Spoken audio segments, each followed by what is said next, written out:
श्री गुरु चरण सरोज रज निज मनु मुकुर सुधारे। बरनौ रघुबर बिमल जसु जो दायक फल चारे।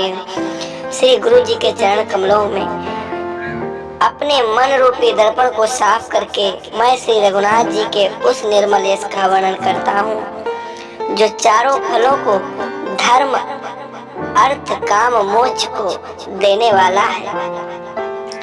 जब ते राम ब्याही घर आए, नित नव मंगल मोद बधाए। भुवन चारि दस बोधर भारी, सुखत मेघ बरसई सुख बारी। जब से श्री रामचंद्र जी का विवाह करके घर आए हैं तब से अयोध्या में नित्य नए मंगल हो रहे हैं और आनंद के बधावे बज रहे हैं। 14 लोक रूपी बड़े भारी पर्वत पर पूर्ण रूपी मेघ सुख रूपी जल बरसा रहे हैं। रिद्धि सिद्धि संपत्ति नदी सुहाई, रिद्धि सिद्धि संपत्ति नदी सुहाई। उमगी अवध अम्बुदे कहु आई, मणिगणपुर नर नारी सुजाति। सुधि अमोल सुंदर सब भांति। रिद्धि सिद्धि और संपत्ति रूपी सुहावनी नदियां उमड़ उमड़ कर अयोध्या रूपी समुद्र में आ मिली हैं। नगर की स्त्री पुरुष अच्छी जाति के मड़ियों के समूह हैं जो सब प्रकार से पवित्र अमूल्य और सुंदर हैं।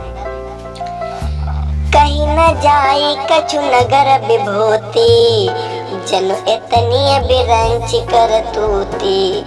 सब विधि सब पुर लोग सुखारी, रामचंद्र मुख चंदु निहारी।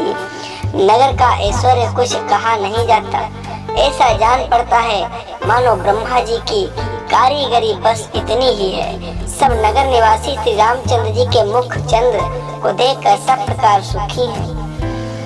मुदित मातु सब सखी सहेली, मुदित मातु सब सखी सहेली।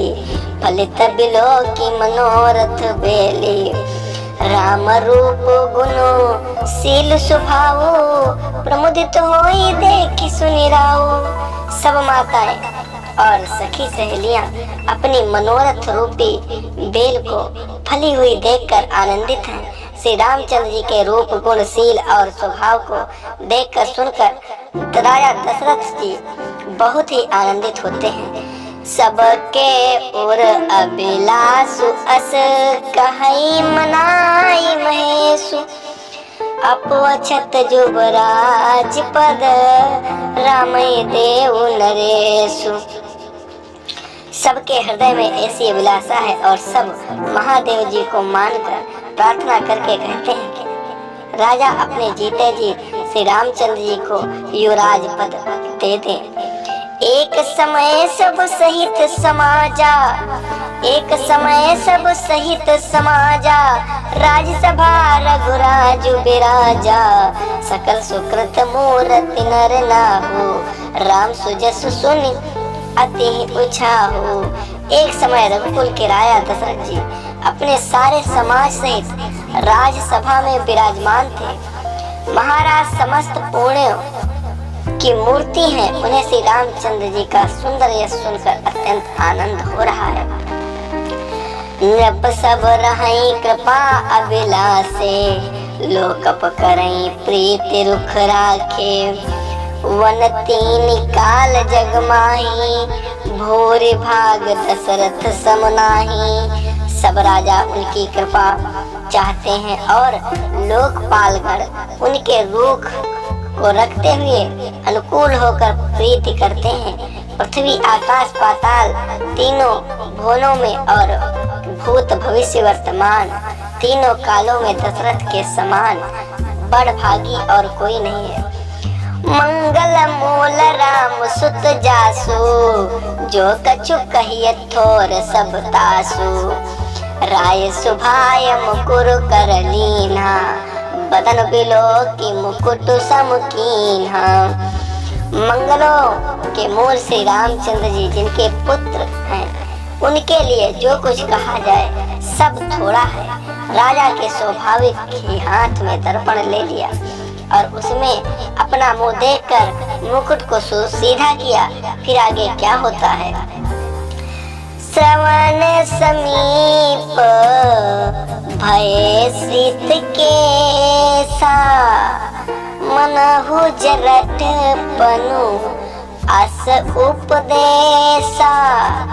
नपजुब राज राम कहु देहु, जीवन जन्म लाहु किन लेहु।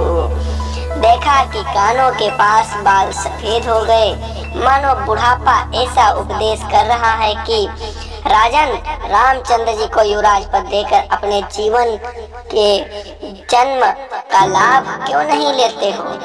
यह विचार उर आने नप, सुदिन सुअवसर पाए। प्रेम पुलकित मुदित मन, गुरु ही सुनायो जाए।